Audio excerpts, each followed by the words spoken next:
Welcome to the Run for God Run Club, where you will find God in a runner's space. Welcome to the Run for God Run Club. This is your one stop each week to be motivated and inspired to get off the couch and onto the running trail where you can in turn inspire others to do the same. Let's learn, laugh, and leap into running together, giving God the glory for what we are able to do in His name. Amen. Well, I am your running host, Dean Thompson, and we are once again coming to you from the Upward Sports Studio. Have you ever struck up a conversation with a homeless person? This week's story is about just such an occasion, and I think it's going to touch your heart. We'll also talk about how wanting to be better at something can be good or bad, depending on your motivation. And joining me for those stories and much more is Run for God founder Mitchell Hollis. Thanks for having me, Dean. It's busy around here. Yeah, I know. Busy weekend, busy today. Yeah. So you ran your first 100-miler. Lane did his first half Ironman. Travis was racing this weekend with Upward up in Greenville. Got graduation tonight. My goodness. And I'm trying to go on vacation tomorrow. I don't know if I'm going to make it or not. You spend 2 weeks getting ready to go on vacation, 2 weeks catching up when you get back. So it's busy around here. It's fun though. For sure. All good stuff. So yeah. Let's park on your race for just a minute. Well, all right. So didn't go quite as planned. No, it didn't. But you still ran 66 miles. Yeah, a little further than I've ever run before. And probably the hottest conditions you've ever run in. Oh my goodness, it was oppressive. But I told Debbie, I said I didn't feel like the heat was the problem. Like I didn't feel like, and I mean, I always say that. This is one of those things. Any race I ever get through with, I always say I could have done better. I could have done better. I should have done this. I could have done better. Armchair quarterback. Always, every time. It doesn't matter if I'd have a great day. I could have done better. But there was a bunch of stuff we didn't think about that we should have thought about. That anyway, I ran further than I've ever run before, so that was a bonus. That was good. But Debbie said one time when I texted her, I think you weren't even to a marathon yet, and you were already having trouble eating. Yeah, that to me, that's probably the biggest red flag that I heard was that early you weren't able to get anything down hardly. Yeah, I ate a bunch of stuff early, just thinking I needed to. Yeah, and that was a mistake. Yeah, I quit eating, and I felt so much better. Really? Yes. I took in goos. I took in some bananas. Yeah. Those went down pretty good. But like eating some other stuff, just nothing would. I mean, I was about to throw up. Wow. By the time I got to a marathon. And have I ever told you what I did before the 2 Ironmans that I've done? I don't know. Both of them, and somebody told me this, and I did them both. I did it both times, and I think it worked. I got up at like 2 a.m. Ironman started at 6, so 4 hours early, and I drank 4 or 5, I can't remember, 4 or 5 Ensures. Huh. They're like 200 calories a piece. Yeah. And I went back to bed. Huh. And I've heard other people doing that, but I don't know. Maybe next time you do a 100-miler, you can. Well, I honestly don't feel like. I feel like there were times where I started to go south as far as my nutrition went. Mm-hmm. And then I would eat a little bit and drink a little bit more, and it would come back up, and I felt okay. That wasn't my problem. Yeah. My problem was not that. My problem was when I walked, my back hurt so bad that it just hurt so bad. And then when I ran, my legs hurt. And so I would try to walk and run, and one or the other was going to hurt. Yeah. But I don't know. It just just wasn't the right day. I guess it was just, it seemed like it was just a bad day, honestly. Yeah. Yeah. Because I felt the first 2 miles, I was like, oh my gosh, this feels amazing. This feels so easy. Like I was hoping it would, right? Yeah. And that only lasted a couple of miles. Yeah. So anyway. Wow. Well, let's talk about this week's post because it addresses this very thing, right? And I'm going to play this post and then we'll come back and discuss it. Hey, Run for God. I'm not fancy enough to do a live video like most of you guys, but had a few thoughts I wanted to share with you this morning. Like many of you, I wonder how many of us went to bed last night. One of the last people we thought of was Coach Dean. And then we woke up this morning thinking about Coach Dean and how he was doing. And he got 66 miles in yesterday. He says he only did 66. And I'm like, 66? This girl ain't doing 66. But you know what? I run. And I wasn't going to run this morning. But after seeing Dean's post, I got choked up. And I was like, you know what? I'm going to get out there this morning. I'm going to encourage you all to do this too. Let's get out there and finish this race for him today. So I'm going to give you 3 more miles. That's the best I can do this morning for you, Coach. But I'm going to give you 3, and I'm going to encourage all of our other members to add in those extra miles too. And we're going to get you to 100 today. God bless you. We love you so much. How awesome is Run Club? Yeah, it's hard to explain just how that hit me in the moment. Yeah, I bet. Yeah. Yeah. I mean, I just, oh my goodness, how humbled I was in that moment. And Run Club came through with over 50 miles. Yeah. Wow, I mean, that brings up the scripture. What is the scripture? Woe to the man who stumbles and falls and has no one there to lift him up. Oh, yeah. Yeah. Yeah. Yeah. Now, I want to say this. I do want to say this. I want to go on record and say this, okay? Because I think this is important. Yeah. Okay? I failed at this attempt. Sure. There is no getting around that. And I don't want... I like when... I felt like June did the right thing. It's the right sentiment. It was the right sentiment. It wasn't hey, you did great. No, I didn't do great because I didn't finish. Right. Great would have been finishing. But... I was there, I did what I did, and she was just being encouraging to someone who had not gone through with what they said they were going to do. And I know, people are like, well, you went 66 miles. Yeah. And I was supposed to go 100. Yeah. So we have a mutual friend, a young lady, who she asked me on early Sunday morning. She was in the truck with us going to... No, she wasn't in the truck. She came later. But she asked the question, so what's the deal with Dean? And I said, well, he tapped out last night at 66 miles. And her words exactly. So he quit. Yep. Good for her. Christian. I know who it was. Yep. I know it was. But yeah, I mean, to your point, it is important because I've done the same thing. Mm-hmm. When I tried to do my 100-miler, I stepped off at 50. Valiant effort. Good try, but we have to call it what it is when we do it. And because if you don't, then you never get better as a result of it. And what do you do with that? We can excuse our way out of anything. Right. What do you do with that? Well, you know what that's going to do? I'll tell you what, I met a guy named Jeremy in the middle of the race. I was running with him for a little bit. And Jeremy told me that he had tried this race and he had dropped out. And he said he was so determined to make sure he finished this thing because he had some unfinished business. Mm-hmm. Well, that's the way to look at it, right? Yeah, Let it fuel you to motivate you to do something else. Yeah. And to remember, I don't want that. I don't want to have that feeling that I felt, right? Yeah. And anyway, it was this was a great post, man. Yeah, and there's not to pile on you, but there are valid reasons for quitting. I mean, you were going to do a lot of damage if you kept going, but you still got to call a spade a spade. Right. Exactly. Yeah. So that's just kind of how we're wired. Yeah. Well, it's always like, you never know. In hindsight, now I look back at it and the way I feel today, I think I probably could have went a little further without doing some serious damage, but in the moment it didn't feel like that. Sure. And so you just don't know. Mm-hmm. So anyway, I'm glad to have done it. I'm glad to have experienced it. It was a great experience. Debbie had fun. Yeah. Being my support crew. I think she enjoyed it. She enjoyed meeting the people out there and stuff. Yeah. So that was. And there were how many people in that race? Well, here's what's interesting. Of this race, there were 143 people, I think, that started the individual 100-mile race. 41 finished. What was the winning time? I don't know. I never looked. But only 41 people finished. Wow. They said the woman who won ran 7 minute and something pace. Wow. Yeah. That's what I heard. That's crazy. Yeah. She just outran the heat. Yeah. Yeah. Well, yeah, she started at 5:30 in the morning, so she had in.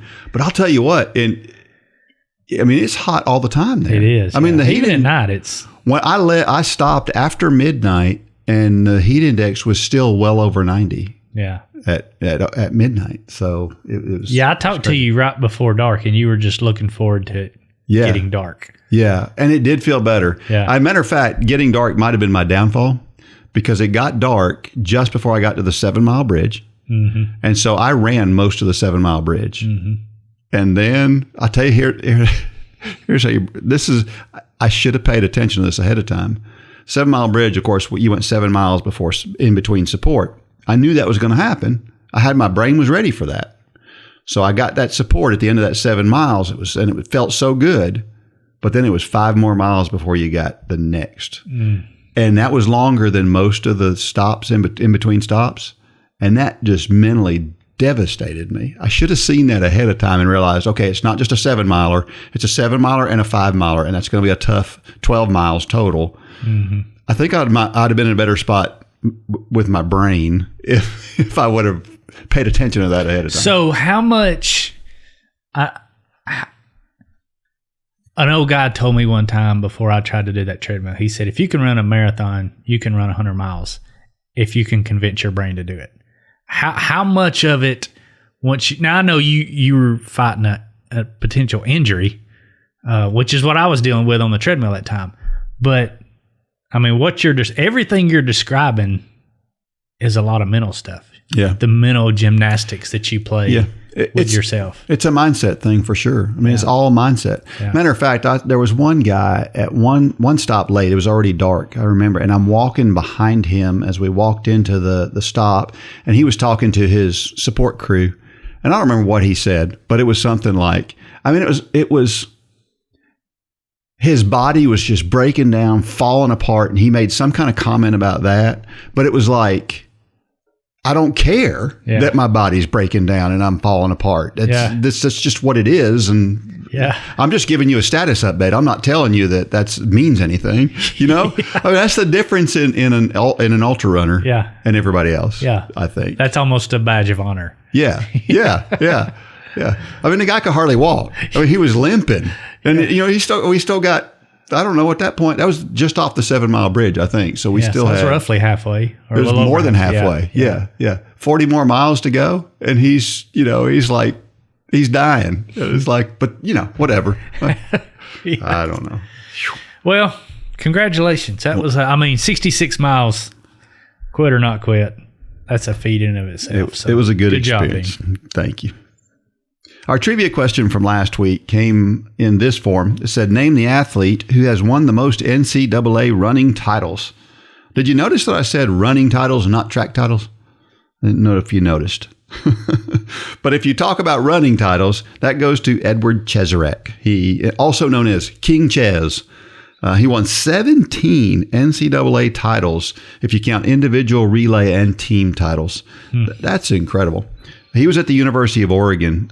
He's the only freshman to ever win the NCAA cross-country title. Of course, he won it again his sophomore and junior years. He was going to be the first person to win 4 years, and then he didn't win. His senior year, he finished third. So no real good explanation for it. He just didn't run well that day. So he was born in Kenya to a family that had no running water. They lived on a farm at 10,000 feet of elevation. And so he had a rough life when he was young.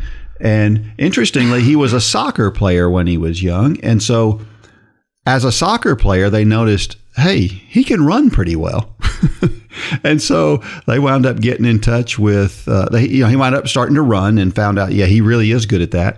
And so they got in touch with a private school in New Jersey and got him a scholarship to attend this high school in New Jersey. And so he went to high school in New Jersey and then went to Oregon. He was one of the most highly recruited athletes ever. He won 2 Foot Locker championships.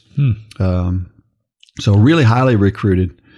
And he won those cross-country titles. He won a bunch of track titles. Including he won as part of a distance medley relay winning title, team title, and a team title. The University of Oregon won one year when he scored 18 points plus the relay. So he was responsible for over 20 points just for his team. That's and at the NCAA level, 20 points will get you in the top 10 just by itself. And he ran at Oregon for 4 years. He turned pro in 2017, but unfortunately, once he turned pro, he just has never made that next step as a pro. Just recently, he ran a marathon for the first time. That didn't go all that well, and so he's 30 years old now. So he's kind of at that point where if he doesn't make a comeback soon, probably not going to happen. But man, what a great high school and college athlete he was, and a nice guy. He was good at like all distances too. He ran a sub 350 mile and won an NCAA title in the 10,000 meters. So, he was good all through those distances. So if he was in a race, he was probably going to win. Yeah. And so there's a controversy out there about Ches where one of his teammates beat him in the 1500 meters for a national title. And there's some speculation as to whether he let him win or not. And so why would he let him win? Because he had all those titles. And I think he had won the 10K or he had won another title, I think. And so the speculation was that he kind of backed off on the last lap and let him win. And it's hard for me to believe that. Yeah. But yeah.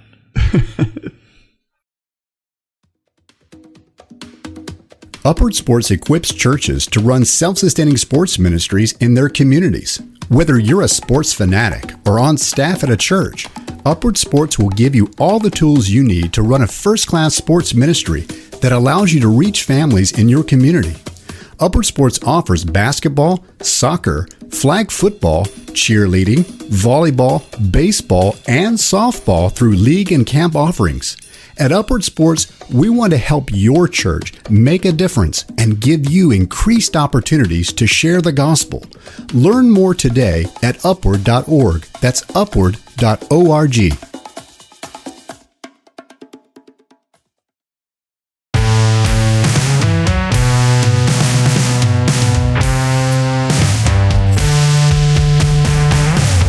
All right, so we're back, and we've got a cool opportunity that's come about. We've always had the Hawkins family fun run. Is that what we call it? It's the 10K fundraiser. Yeah. And so it's always been a no frills. We draw a chalk line on the ground, and if you can come to Cartersville, Georgia for this race, then we'll all run there together. There's really no... I think last year we did have a water stop, but there's no timing, there's no nothing. And it's always been a fundraiser. And you could do it virtually with us. We go live right before it. Well, this year we are allowing the proceeds to benefit RoTwelve Ministries. So RoTwelve was started by Rebecca McGeorge and her husband. And in a weird series of events, it kind of came out of the Run for God ministry years ago. And the cool thing about it is this year, and this is the cool thing about our partnership with Upward coming into the fold this year. Upward is going to match up to $25,000. Wow. Of the donations. So that's potentially raising $50,000 for RoTwelve Ministries, which is just an incredible ministry. They're in Guatemala now. They sold everything here in America and moved to Guatemala and on the mission field, and they could use it.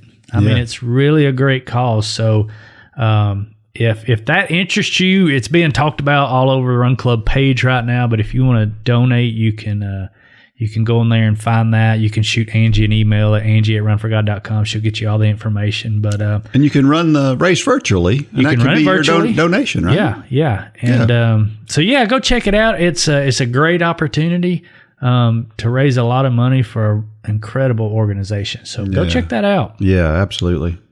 Another thing that we don't talk about a lot is that part of if you're not part of Run Club, you probably don't know this, but we have these self-paced studies, right? We have this opportunity for you to get in there and to do the 5K challenge, the 10K, the half marathon, or the marathon challenge. You pick one of the four, And along the way, or the Couch to Marathon. You can start the Couch to Marathon anytime. Anytime, that's right. And we do it in a self-paced way so that what you do is you get these notifications that let you know that here's your next step, here's your next workout, here's your next video to watch. And it does all that. It just kind of keeps up with all that stuff for you and just feeds it to you. And so it's so easy. I mean, it's not super easy because you still got to go out there and do the running. Yeah. But we make it easy. It's as far as training programs, we feel like we are the best one out there. I mean, there are a lot of training plans, but the training plan is not the secret to success. It's the motivation, it's the encouragement, and it's the accountability. And those are the three pillars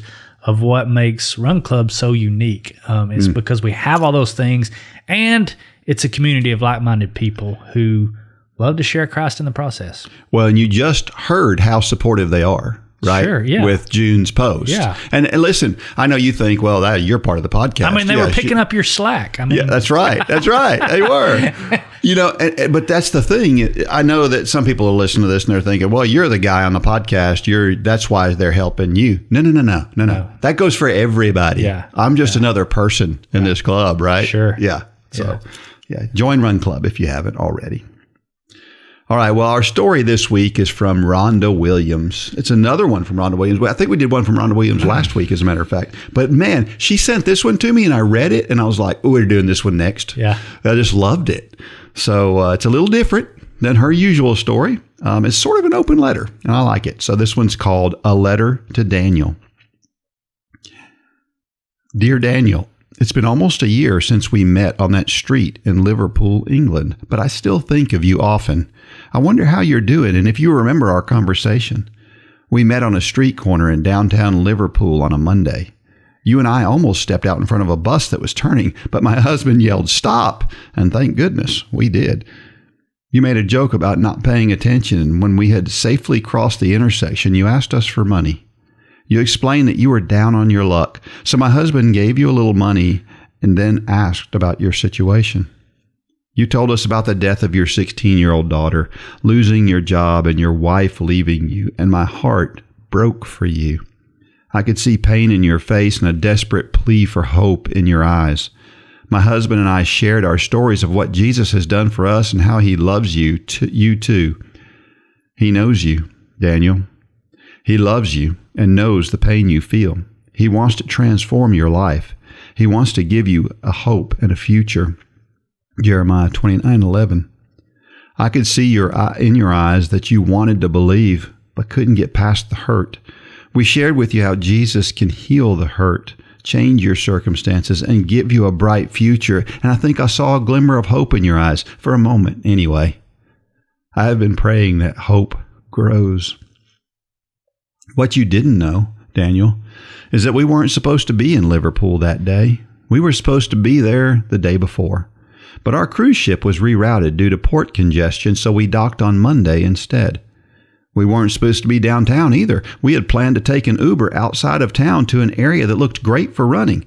We had a 6-mile run planned and had been looking forward to it, but for some reason, we decided to go shopping for souvenirs and gifts for friends and family instead. That's unusual for us. I don't think you realize the lengths God went to so that we would meet on that street corner on that day. He rerouted a cruise ship with 5,600 passengers and crew and changed our plans to run, and he did it all for you. Think about that for a minute. He changed the plans of over 5,000 people because he wanted you to hear that he loves you and knows about your situation and has a plan to rescue you. You, Daniel.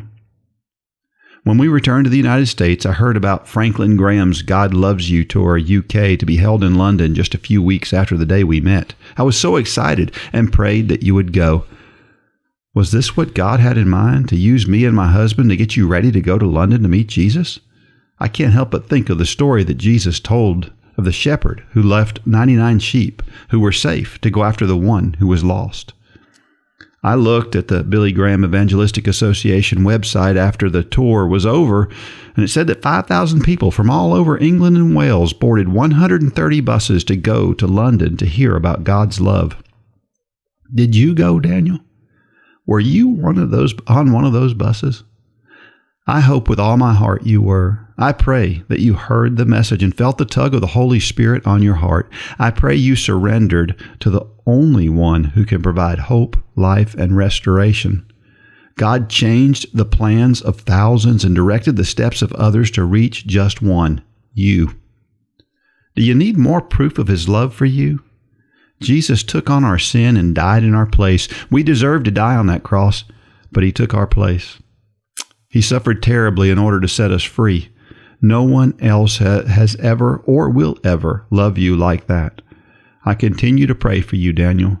I pray you know the saving grace and love of Jesus Christ. I pray he has given you the hope you so desperately need, and I hope that someday we'll meet again. If not here, then on a corner where the streets are paved with gold. I think that's our best story. Yeah, I love that. Just the whole idea. It's great. Man, oh man.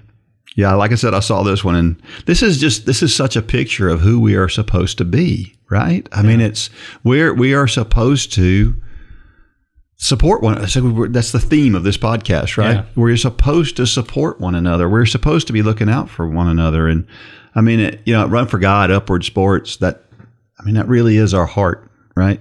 Well, I mean, it's why we, every Friday we do our gospel campaign, and that's the 3 words that we use is God loves you, and we post a quote from Billy Graham every Friday because Billy Graham did that the best. Yeah, Franklin is a close second. That they cut through all of the nonsense of society. Nobody ever could get Billy Graham to get off topic. Nope. That was the thing I loved about him the most is, Johnny Carson or whoever would be trying to get him to do something, and he would just say, God loves you, in that deep North Carolina voice. And when she was saying that, I could hear him saying that in my head. Yeah. And love covers all. Yeah.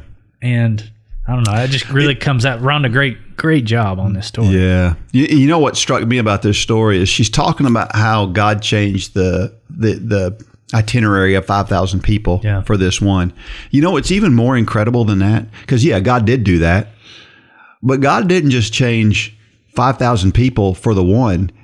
He organized all these 5,000 people's lives around a bunch of people and made it all fit together. And that's the way God works. He doesn't take everything and make it work for one. He takes all this, puts it all together, and makes it work for all. It's a tapestry. It's unbelievable when you think about it that way. Matthew 18:12 and 13. If a man has 100 sheep and one of them wanders away, what will he do? Won't he leave the 99 others on the hills and go out to search for the one that is lost? And if he finds it, I tell you the truth, he will rejoice over it more than over the 99 that didn't wander away. That's Daniel. Yeah. And isn't that every time we hear that somebody, we get a notification that somebody accepted Christ as something that we've done, a video that we had or whatever. It's a moment. It makes my day, like the whole day. You hear that, and it's like, oh, my day's done. Yeah, on to tomorrow. Yeah. I agree. I mean, it's crazy. Yeah. I'll never forget a friend. He was actually a pastor at our church for a little while. He was an interim pastor. His name was Billy Nimmons. He was a pastor at First Baptist Dalton for years, and Billy Nimmons tells this story that is etched in my brain forever. And what he did was he went to a Waffle House. He was at some kind of a seminar or something, and he couldn't sleep. So he wakes up at like 3:00 in the morning, and he just decides, the only thing open is Waffle House. I'm going to go down to this Waffle House. So he goes down to this Waffle House, and he's having some coffee at the Waffle House, and there's a woman sitting there by herself. And I don't remember how he got to talking to the lady, but somehow he got to talking to this lady, and he found out that it was her birthday. And she was there by herself. And she had just gotten off a shift in a job that wasn't a Christian job. Let's just put it that way. Okay. She was doing things that we would say she shouldn't be doing, right? But Billy Nimmons, the pastor, just befriended her and started talking to her. And he asked her, he said, "Are you going to be back here? Do you come here every night?" And she said, "Yeah, pretty much." So the next morning, he got up at 3:00 in the morning, went back to that Waffle House. She was there. Except this time he brought with him a birthday cake and some birthday hats and some of the little blow things, And the people at Waffle House had a birthday party for her. And I mean, it's one of the most powerful things I've ever heard anybody do. And that's who we're to be. He didn't judge her for being what she was. And who knows what that woman is doing today? Sure. Who knows what kind of impact that had on her? It had to have some impact on her. I mean, he didn't talk about her reaction or anything like that, but you can imagine she's broken down in tears and like, why would you do this? Right. And of course, he gets to tell the story. This is why I did it, because that's what God commands us to do. Well, and you don't know who it is you're talking to. I mean, I think you've heard me say before, people say that Billy Graham is the greatest evangelist of all times. I beg to differ. And people look at me weird when I say that. They're like, "What? Are you crazy?" And I say, "No, the greatest evangelist of all time is Mordecai Ham." And people look at me like, "Who is Mordecai Ham?" He's the guy that led Billy Graham to Christ. That's right. You never know who's the next Billy Graham. That lady could be the next Billy Graham. Yeah. The person that you look at and you judge in the convenience store could be the next Billy Graham. You don't know who it is you're looking at and judging. And your pastor, what Rhonda did here, I mean, that is who we're to be for everybody. The person that cuts you off in traffic. That's right. Yep. We're to be Rhonda. We're to be your pastor to that person. Yep. That's exactly right. Luke 15:10 says, "Just so I tell you, there is joy before the angels of God over one sinner who repents." This is the story of the lady who she loses her 10 silver coins, which is everything in the world she has, and she does all that she can. She pulls the house apart to find those coins, and in the end, she finds them.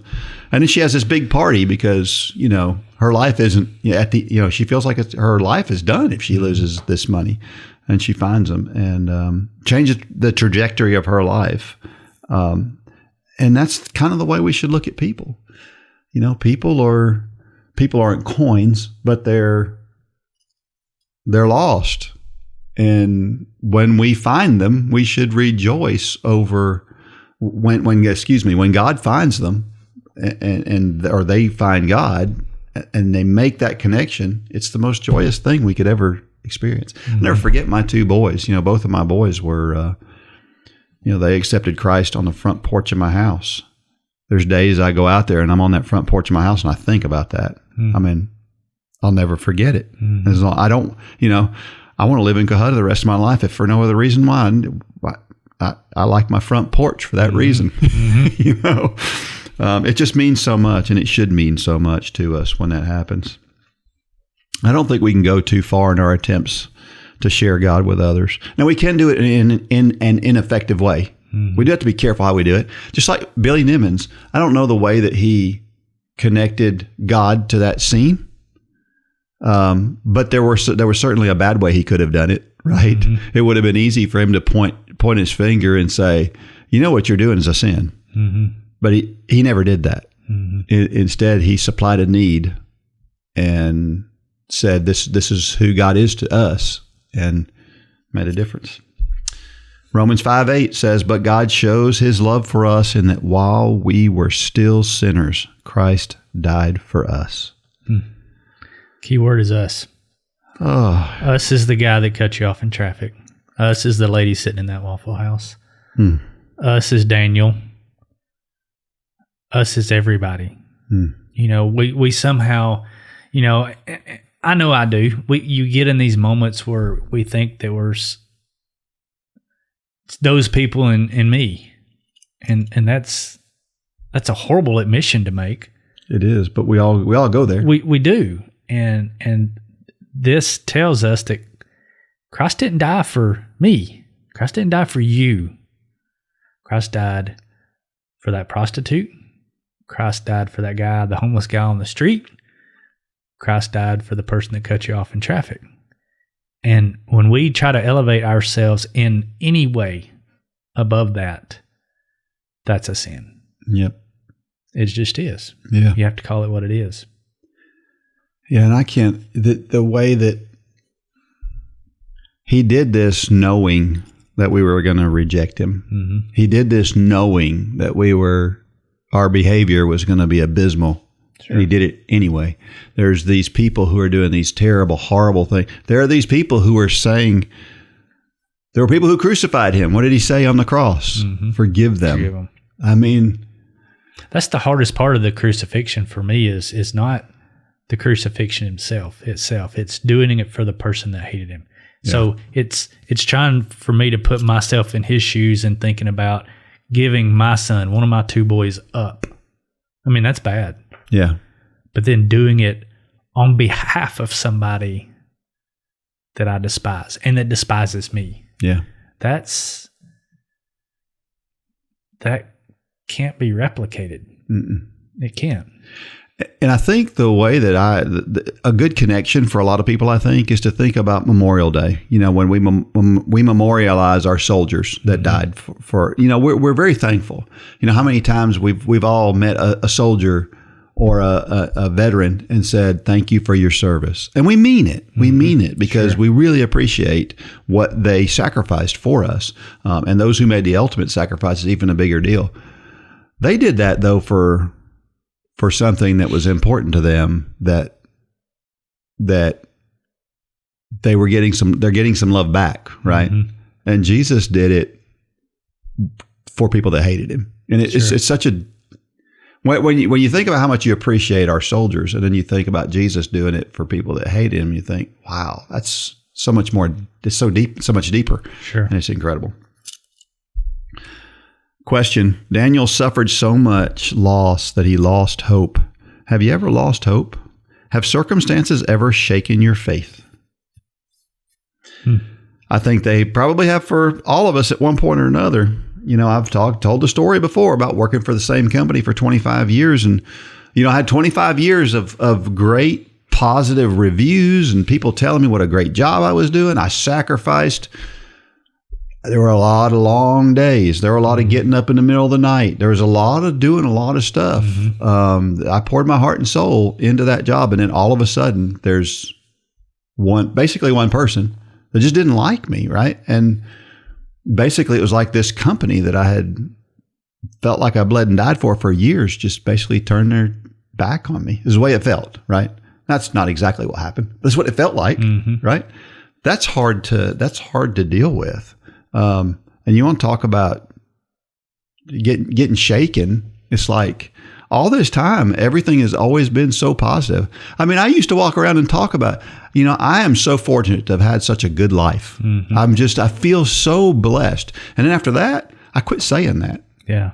For a while. Yeah. For a while. I don't want to say I quit saying it for good, but I did for a while because it was like, you know, I just looked at things and you know what makes it really hard is there were people who I really, really trusted who I found out I couldn't trust anymore, right?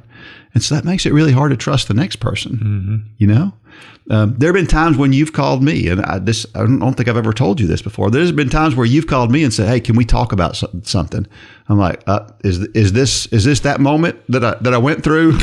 You know what I mean? Yeah. Because you can't help it. Yeah. Because once we have an experience, it changes the way we think about things going forward. Yeah. And now it's taken 50, 100 of those meetings for me to go, okay, he's on my side. I'm good. You know what I mean? It's just, it takes time. Yeah. I mean, I think hope is everything. You know, you can have a person in bad circumstances that has hope and they've got joy and peace, even if they're in bad circumstances.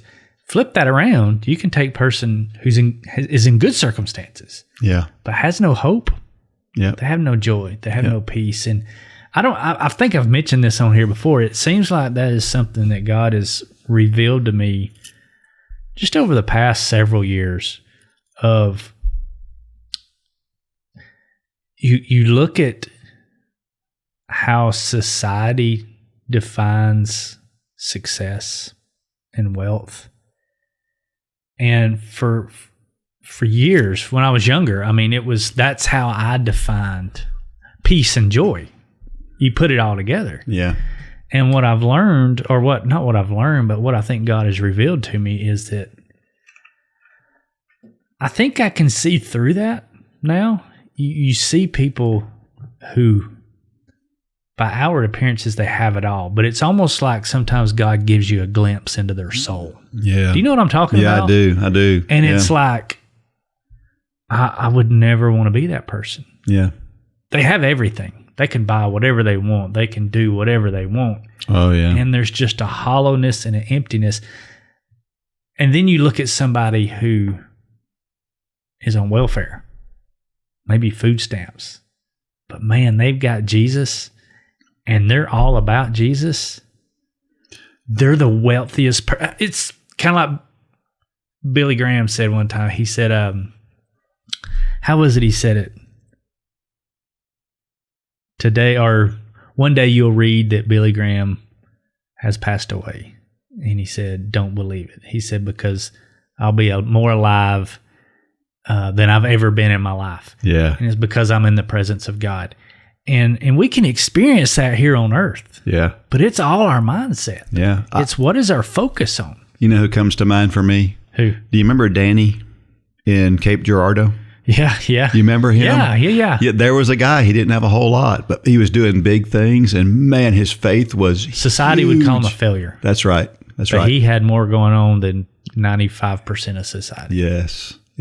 The thing I wanted to bring up about this too is that my granddaughter, she went, my son and his wife, they adopted her eventually, but they went through years of this girl being really, really hard to get along with.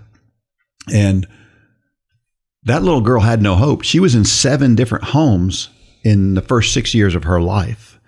She had no idea what was going to happen next, and she couldn't trust anybody.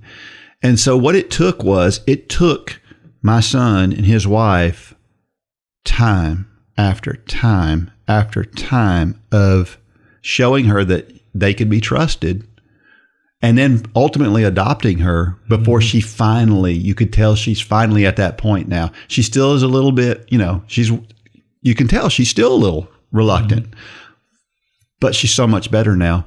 But that's what it takes when we've got somebody that doesn't trust God, that doesn't know who God is. You have to realize you just don't say, well, here's God, and you present God to them, and then they go, oh, well, everything's great now. Sure. When people do things that they shouldn't be doing, and somebody's doing anti-biblical things, we have to cut them some slack. We have to understand it's going to take time. It's grace. And we need to continue to present a good picture to them. And then hopefully one day, like Bella's got it. She's a great little kid now. She's going to be 10 soon, and she's awesome.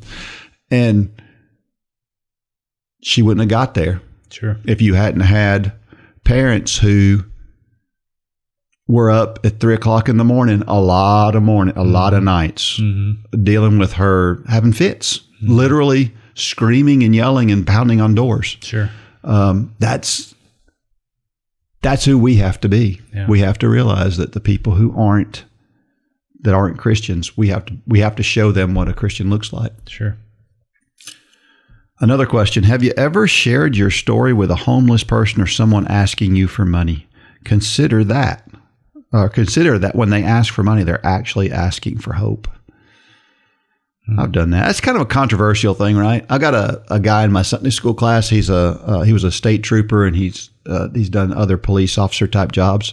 And he talks about how they see these people, and they watch them go panhandle for a while and then get in a nice car and drive home. And when you hear those things, and you're like, but then there's every once in a while where God just puts it on your heart to help somebody.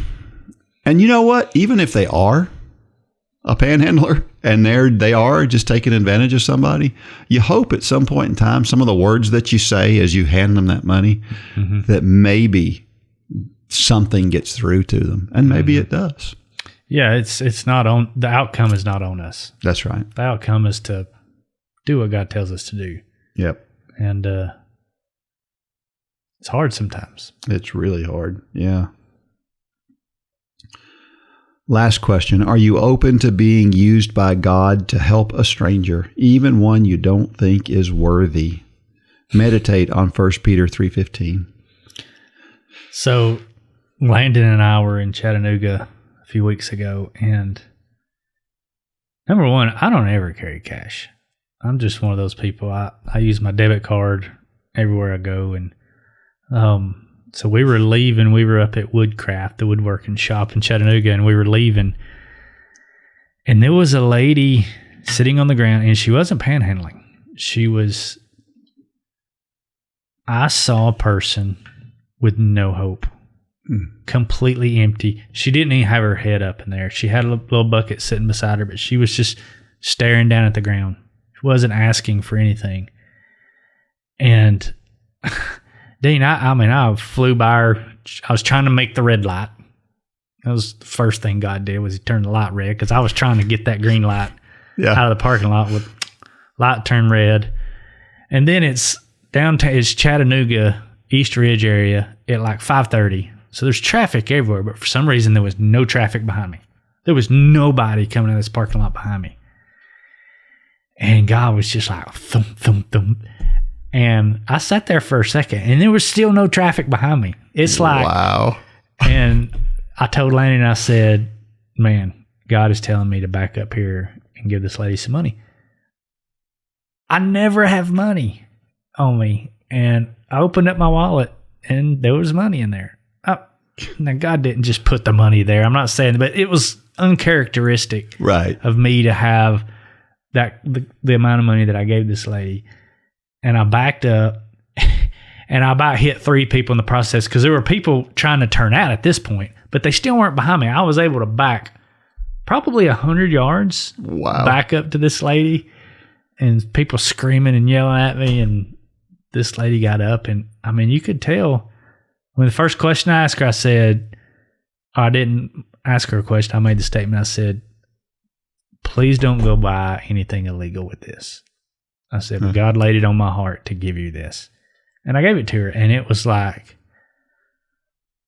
I mean, just a new person. I mean, I don't know. That don't happen very often. And so when it happens, you better listen. And Landon asked, he said, something to the effect, what if she go? I said, that's not on me. Yeah. The what if is not on me. Yeah. The what did I do is on me. Was I obedient? And God was clearly, I mean, talk about parting the sea. I mean, Chattanooga traffic at 5:30, you don't pull up to a red light without people behind you. Yeah, it's true. And it was, I don't know, it's just a crazy What a great situation. Story. What a great story. And yeah, I mean, you could see some hope in her eyes. Mm-hmm. For even if it only lasted for a little bit, she's never going to forget the words that you spoke to her at all. Yeah. I mean, she's going to remember that from now on, and hopefully that's going to propel her to something special. Yeah. I've had opportunities to help people while I'm out on runs before. Mm-hmm. Obviously I don't have any money with me when I'm running, but I remember one lady. She was so dejected. She had got her lawnmower stuck in a ditch at the end of her driveway. Here we go with the lawnmowers again. Yeah, right. It's always a lawnmower. And it's not yours. It's somebody else's. Yeah. And this wasn't a homeless person, but I mean, this lady was a person in need. You could see she was just like, you could see her shoulders slumped up. She was like, I don't know what to do. She could tell she had been trying for a while to get it out, and it wouldn't work. And I was able to get it out. And she was so thankful. She went from this dejected person to, oh my gosh, she was happy. And then there was another time there, both of these on the same road, actually. Same route, but not the same exact road. But 2 little girls, we had a snow one time, and they're out there trying to build a snowman. And they had a nice big bottom base for the snowman. And then they had rolled down the hill a second snowball, and it was they had this piece of wood. They were trying to roll the second layer up on top, and they couldn't pick it up. It was too heavy to pick up, and they couldn't get it rolled up. And so I stopped my run, and I went over there and I said, "Are you girls having trouble?" And they're they say, "Oh, we're trying to get this up," and I said, "Here, let me help you with that," and I was able to get it up and get it on there.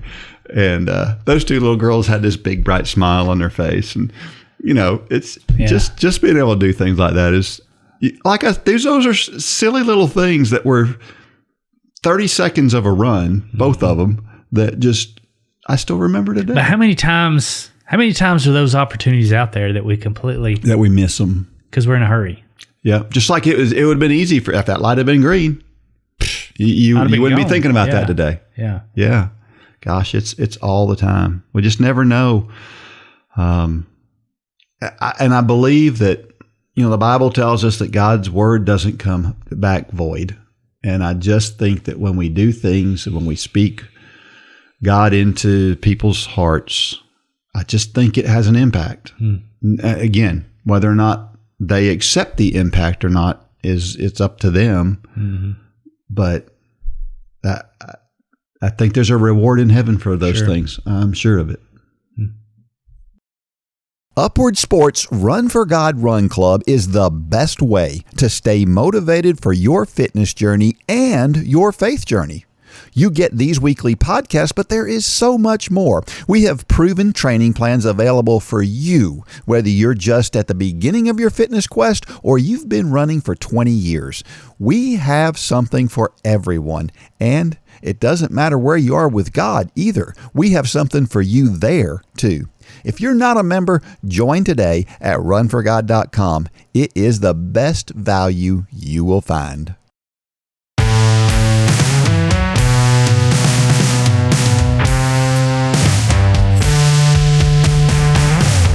All right, we're back. And did you know that Jelly Roll ran his first 5K? Do you know who Jelly Roll is? I know who Jelly Roll is. Yeah. Dino, country music. He's a country music guy. Yeah. Do you know who Jelly Roll is? I do know. I do now. Yeah. He was one of the... He's a big guy. Yes, he's a big guy. And he just ran a 5K, which is really cool. But do you know any of his story? A little bit, yeah. I mean... Got a pretty rough background. Yes, really rough. I mean, he spent a lot of time in jail. Yeah. He actually got his GED while he was in jail. Yeah. And just... Have you heard just some of his little mini speeches? Yeah. My gosh, the guy talks and you want to get up and go try to conquer the world. Yeah, he was Holly and I watch American Idol, and he was a guest judge on there. That's where I got to see him. And it was like, wow. I mean, he has everybody rolling. Yeah. But he's also got a good message that comes through, and he's got so much energy. Yeah. Too. He's infectious. Yeah. He really is. Man, I'm just really impressed. Now, I've heard a couple of people, somebody told me, there's always a buzzkill out there. Oh, somebody said, well, his theology is not that solid. And I'm like, we need more positive people in this world. Sure. This guy is positive. Yeah. And he is trying to, he seems to, I mean, a lot of his songs are Christ-centered, and his most popular. And a lot of them aren't. So it's like I don't even know. I don't even know. Yeah. But I do know that he is trying to make a positive impact on the world right now. He testified at Congress recently, and this is what he said. He said that they were talking about the fentanyl crisis, and he said, "I was part of the problem. I am here now, standing as a man that wants to be part of the solution." That takes a big man to do that. Here's some of I watched his video online, his music video, and these are some of the comments from his video. Quote, "These pills pretend to be my friend," unquote.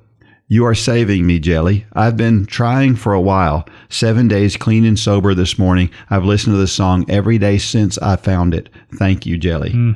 3 weeks later, "The outpouring of love and support here is crazy, and I'm so grateful for you all.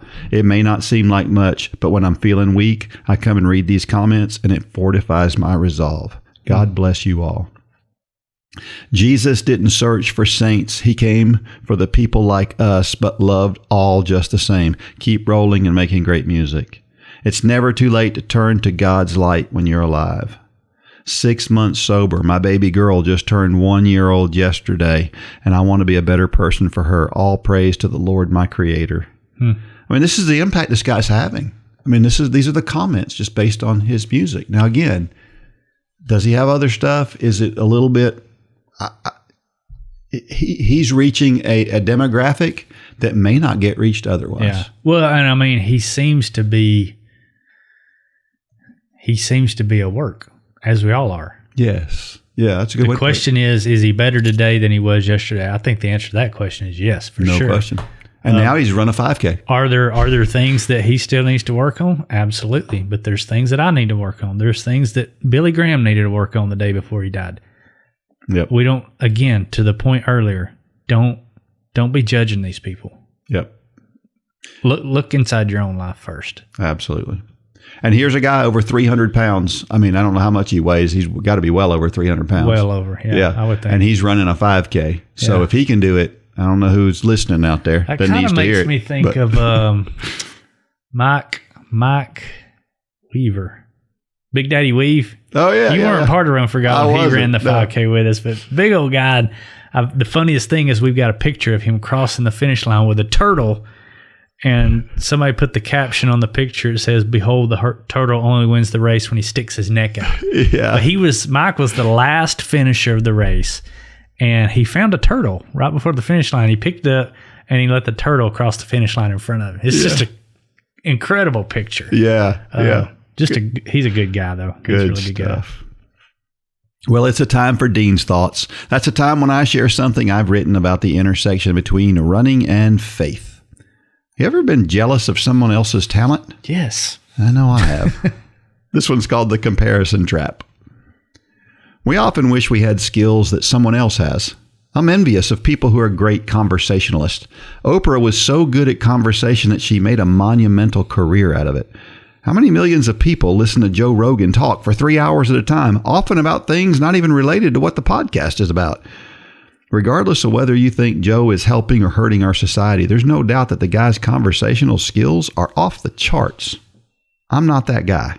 There are a few subjects I can talk about for hours, but in general, I'm not great at conversations, especially with someone I just met. I love music. I'd love to be able to play a musical instrument or sing well. When I see someone as talented as, let's say, Lauren Daigle, I wish I could do that. I also love to see someone who can play any song on command, on any instrument. It is an impressive talent. But as I tell people, I am musically illiterate. The only thing I can play is the radio. But when it comes to running, I might be in the top 10 55 to 59-year-olds in the U.S. But it's never enough. There's always someone out there I'd like to emulate. There's always someone better running faster times than I can run. I wish I could run that fast. A lot of people wish they could have my running talent, but I'm always wishing for more. Even worse, there are things that we do where we are downright lousy. I'm convinced that I am in the bottom 10% of people worldwide for remembering names. And it's frustrating. For some people, that's their running talent level. But I'm not going to stop trying to remember people's names just because I'm bad at it. It's still important for me to do. And if you're a slow runner, that's okay. It doesn't mean you should stop doing it. Are you like that? Do you wish you could run faster or longer? Do you wish you had some skill that someone else has? Are you not satisfied with the talent you do have?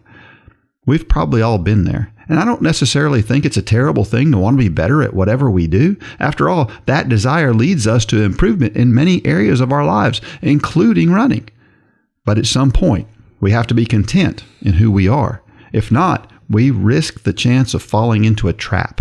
We can call it the comparison trap. The truth is that God made us all unique, and we should celebrate that. After all, there would be no music if everyone was like me. And the number one question in the world would be, what was your name again? Here's the problem with the comparison trap. When we're busy looking at someone else, we're missing what God has for us. If our eyes are fixed on comparing ourselves to others, they're not focused on a God who can bring extraordinary things out of our gifts. As much as I'd like to be able to play the guitar, that's not the talent God gave me. And there are some of you who would like to be better runners. But that's not going to play out in the grand scheme of things. But what does God have for you? That's what we should all be focused on. 1 Peter 4:10 says, "As each one has received a gift, minister it to one another as good stewards of the manifold grace of God." The next time you're looking at someone else and comparing yourself to them, stop and listen for God. Probably the reason you were distracted in the first place is because Satan loves it when we compare ourselves to others, and he will use those thoughts to distract us from listening to God. Don't waste your time on comparison and wishing you were better at something. Instead, use the special talent God gave you to help bring others to the saving grace of Jesus Christ.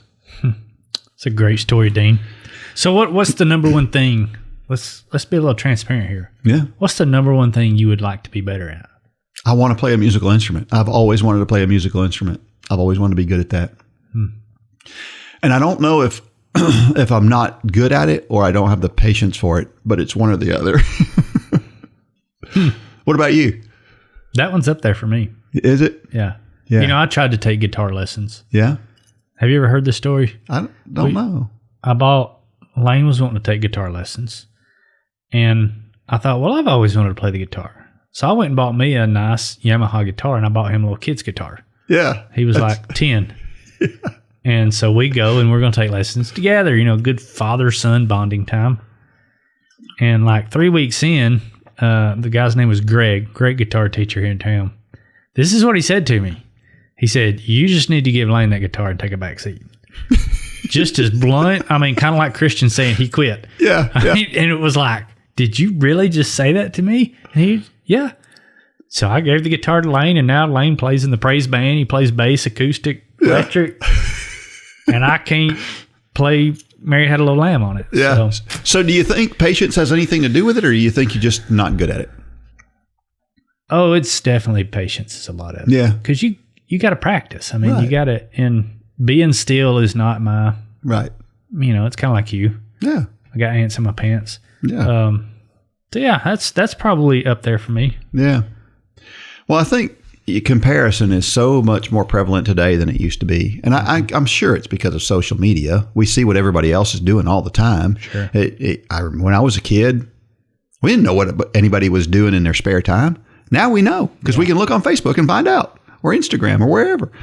And it's just, it's crazy because, like we've always said, the only thing people are posting on Instagram is their highlights. Yeah. They're not posting the low moments. And so we get this false perception in our mind that I'm the only one that has the low moments. And it's just not true. And it's so dangerous for us. And I think it's why, we have problems with depression today. And I think that's why.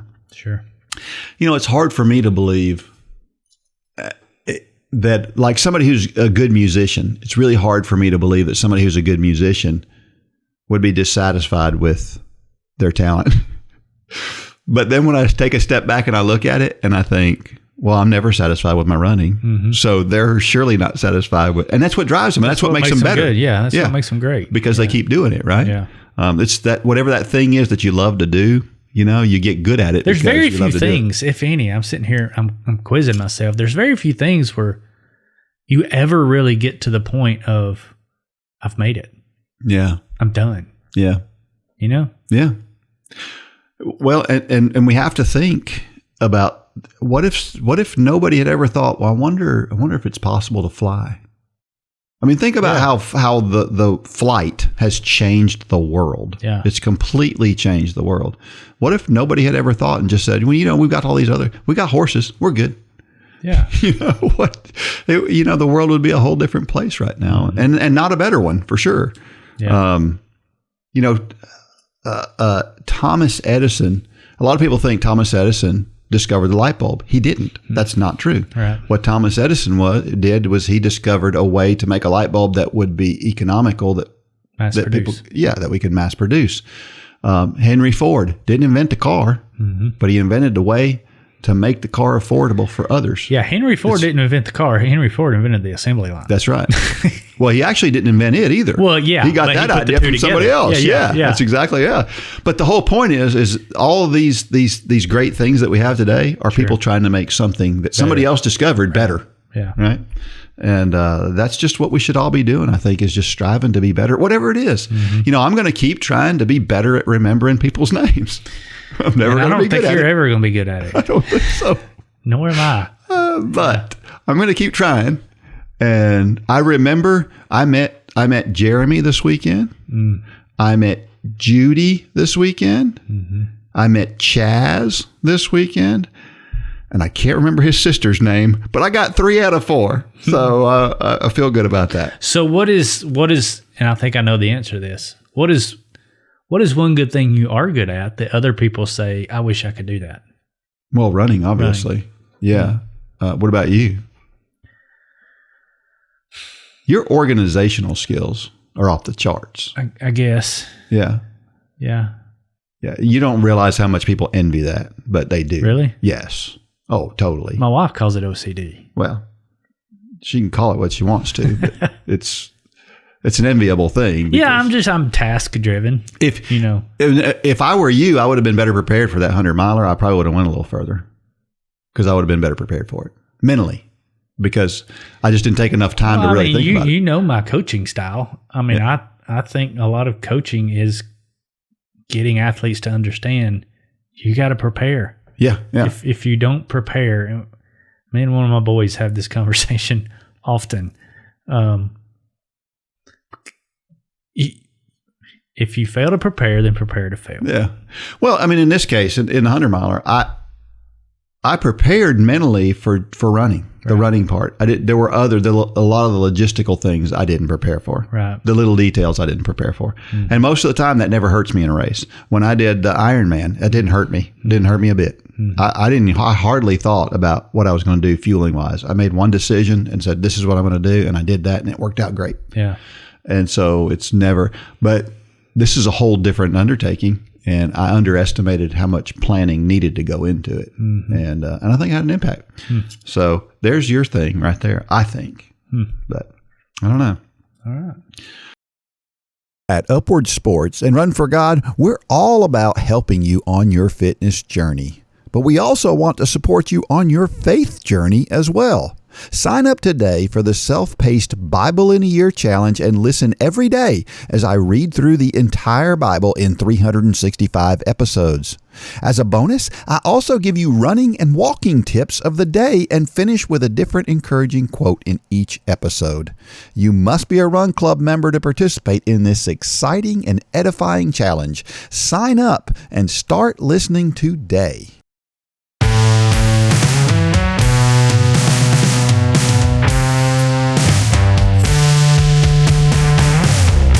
Every week I share a reason why running and or walking is so awesome, and this week it's something that we can share with the most diverse set of people.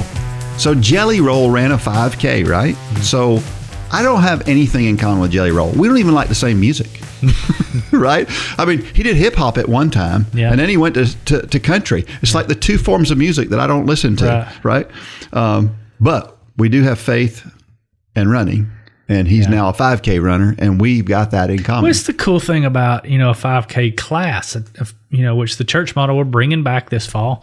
But that's the cool thing that we've always said about these classes is you can have an 8-year-old and an 80-year-old in the same class. Yep.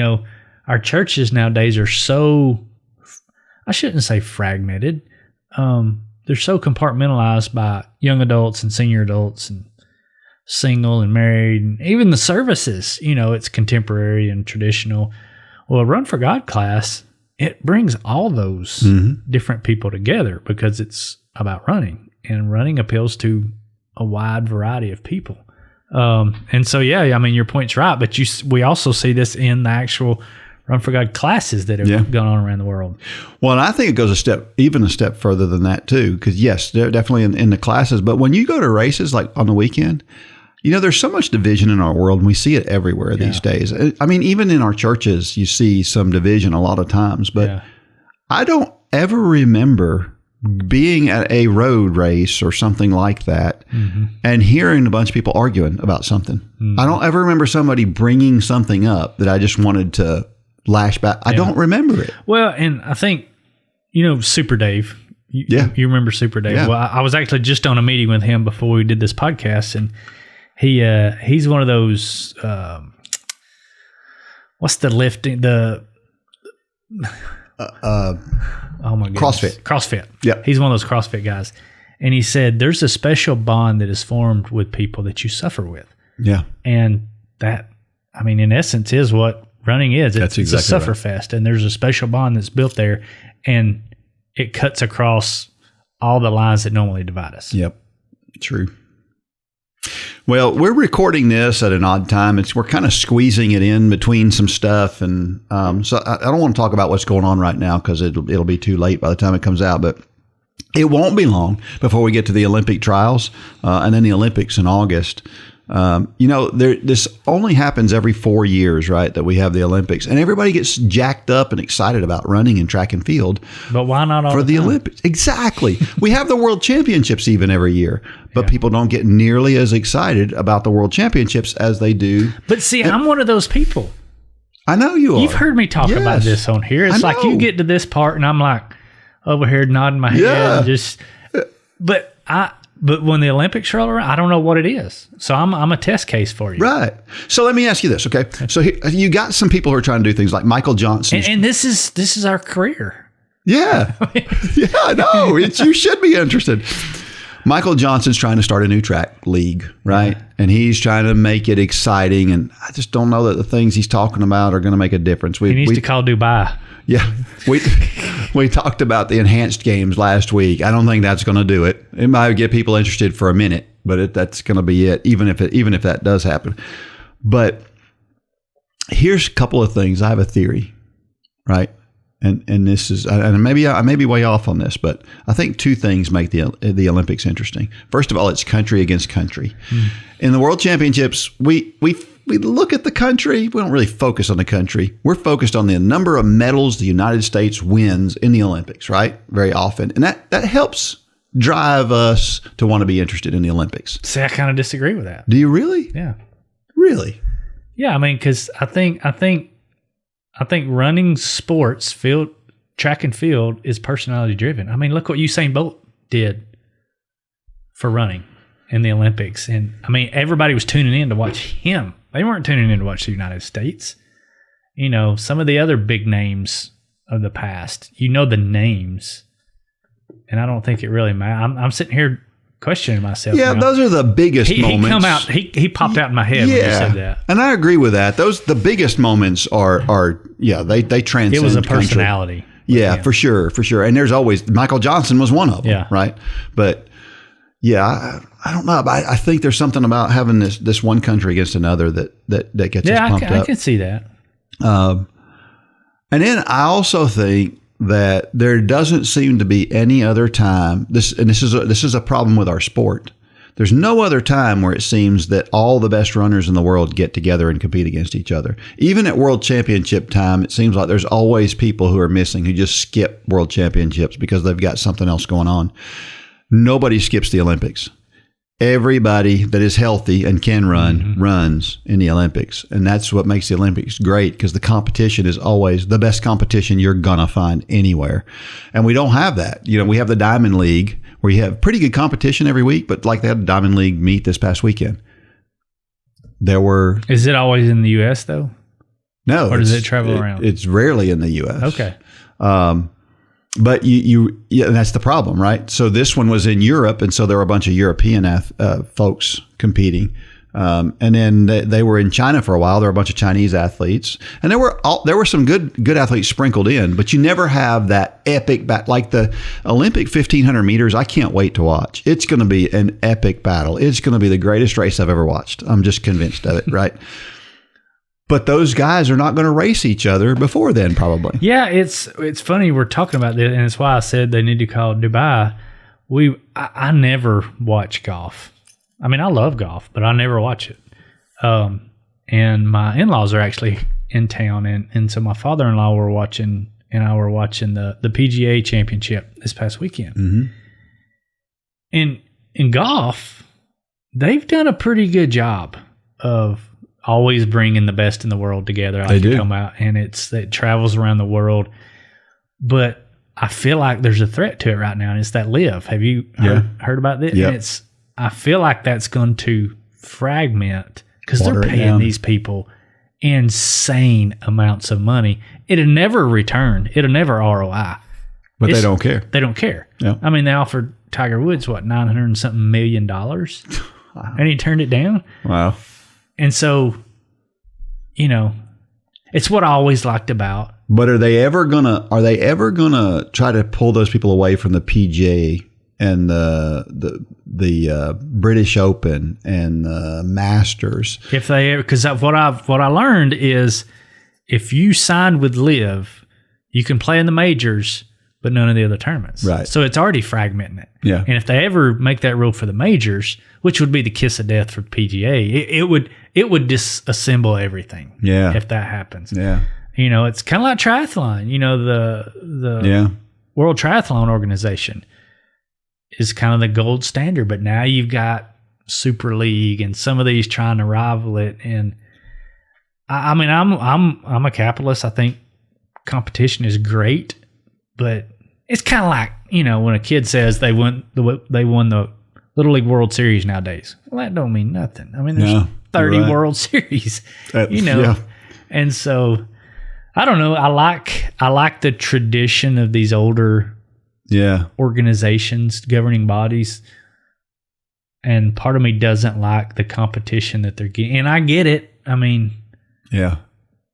I mean, it's kind of both sides. I'm a capitalist, survival of the fittest, but also I think it's damaging. But I don't think running ever got there. I don't think so either. What do you think would happen if we had a running league? Like if you had teams that ran against each other in track meets?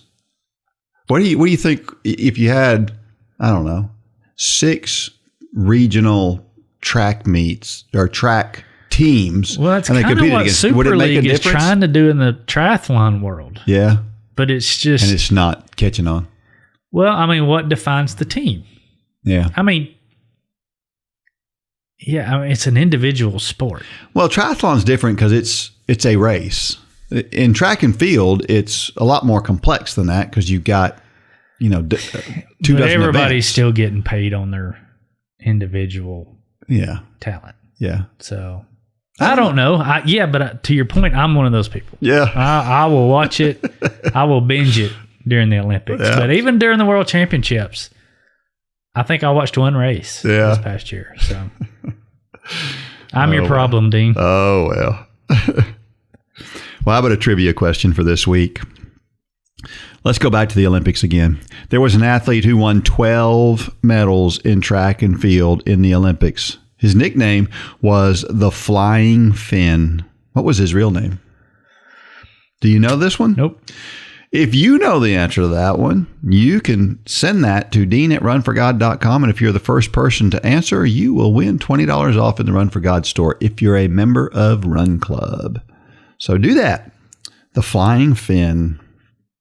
Our motivational thought of the week comes from Carly Lloyd, the women's soccer player. She said, "Nothing in life is worthwhile unless it's kind of hard to get there." I like that. Nothing worth doing is easy. That's right. It's the bottom line. It's kind of a broken record we are there, right? Yeah. Every week. And I think it makes things more fun too. You know, having no resistance is kind of boring. Like, you know, one thing I'm going to step on some toes here. I don't understand people who like to go and lay on the beach. Me neither. And do nothing. Now my wife will jerk you around. I know she can sit out there for hours on end. Yeah. Wow, I don't know. I sit out there for about 10 minutes and I'm trying to go find a coffee shop or I got to get up and go. Yeah. It's all good. Well, hopefully you guys are out there having a good time. Hopefully your training is going well and you are running with and for God. And until next week, may God bless every step of every run and or walk. Go out there and shine your light. Good job, Dean.